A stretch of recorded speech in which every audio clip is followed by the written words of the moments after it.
میں بہت امیر تھا اور 4 شادیاں کر لی لیکن اولاد نہ ہوئی۔ پھر ایک دوست نے کہا کہ ایک طوائف پیسے لے کر بچہ پیدا کر دیتی ہے۔ میں نے اس عورت کو گھر بلا کر اس کا نقاب اتارا تو میرے ہوش اڑ گئے، کیونکہ وہ تو میں اپنے دوست کے ساتھ جس جگہ آیا تھا وہاں کی راتیں جاگتی تھی اور دن سوتا تھا۔ ہر طرف گانوں کی آواز اور ڈھولک کی آوازوں کے ساتھ ساتھ گھنگرو کی آواز بھی آ رہی تھی۔ میں اپنے دوست کے پاس تیزی سے قدم اٹھاتا ہوا جا رہا تھا۔ اس وقت میرا دل بہت زیادہ دھڑک رہا تھا۔ میں امیر شخص تھا، میرے پاس دولت کی کوئی کمی نہیں تھی، لیکن یہ بھی سچ ہے کہ میں عیاش ہرگز نہیں تھا۔ مجھے بظاہر حسن سے کوئی دلچسپی نہیں تھی، بلکہ میں تو گردن جھکائے چل رہا تھا کہ کہیں مجھے کوئی پہچان نہ لے، کیونکہ میرا اٹھنا بیٹھنا بڑے بڑے لوگوں میں تھا۔ مجھے تو اپنی عزت کے لالے پڑے ہوئے تھے۔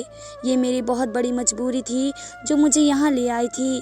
کافی پرانی عمارتیں تھیں، چھوٹی چھوٹی گلیاں تھیں، ہر 2 منزلی عمارتوں سے ناچ گانوں کی آوازیں گونج رہی تھیں۔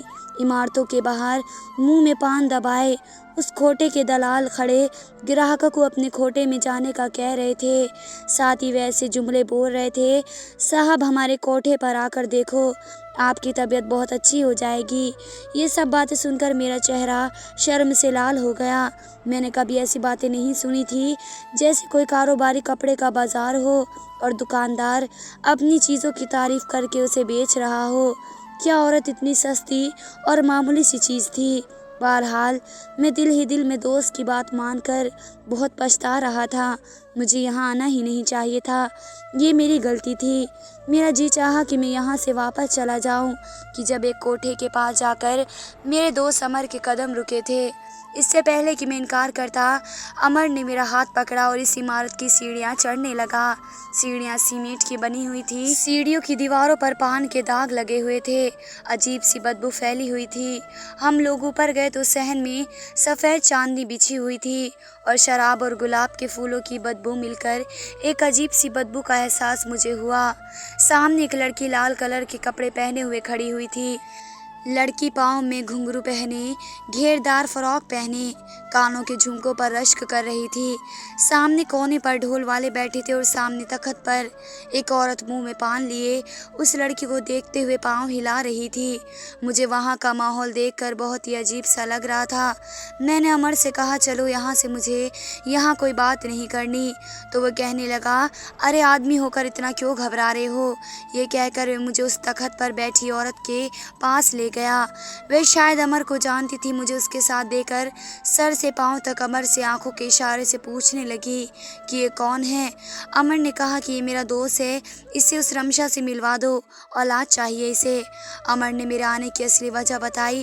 اس عورت نے پہلے تو پاندان میں پانی تھوکا اور پھر مجھے دیکھنے لگی، کہنے لگی: بیٹھو میاں، یوں کھڑے کھڑے تو بات نہیں ہوگی۔ میں وہاں رکنا ہی نہیں چاہتا تھا، بس مجبوری اور بے بسی مجھے یہاں لے آئی تھی۔ میں اس تخت کے ایک کونے میں جا کر بیٹھ گیا۔ وہ کہنے لگی: دیکھو صاحب، میں پیسوں میں کمی نہیں کرتی، پورے سال لڑکی میرے کام کی نہیں رہے گی، تیرے بچے کو اپنے وجود میں پالے گی تو ظاہر ہے کما کر تو نہیں دے گی، اس لیے 10 لاکھ لوں گی، آدھی رقم پہلے دینی پڑے گی۔ میرا دل اب بھی اندر سے بے چین تھا۔ میں ایک نظر عمر کی طرف دیکھ رہا تھا تو وہ مجھے تسلی دلانے لگا۔ میں نے کہا کہ میں لڑکی کو یہاں نہیں رکھوں گا۔ وہ کہنے لگی: 12 لاکھ۔ میں نے جیب سے اپنا چیک نکالا اور 12 لاکھ کا چیک اسے دے دیا۔ میرے لیے پیسے کوئی ضروری نہیں تھے۔ اس عورت کی آنکھیں پھٹی کی پھٹی رہ گئیں جب اس نے 12 لاکھ کا چیک دیکھا۔ پھر وہ مجھے دیکھ کر مسکرانے لگی۔ پھر اس نے ایک لڑکی کو پکارا: ارے او چمیلی، کہاں مر گئی؟ اس کی ایک پکار پر وہ لڑکی اس کے پاس آ گئی۔ وہ سانولی سی تھی لیکن چہرے کے نقشے میں کشش تھی۔ کہنے لگی: رمشا کا گراہک ہے، اس سے کہے کہ تیاری کر لے۔ اس سے پہلے وہ چمیلی اس سے کچھ جا کر کہتی تو میں نے اس سے پہلے یہ سوال کیا کہ میں اس لڑکی کو دیکھنا چاہتا ہوں۔ لڑکی خوبصورت ہونی چاہیے، مجھے بچہ خوبصورت چاہیے۔ ہاں جا کر دیکھ لو،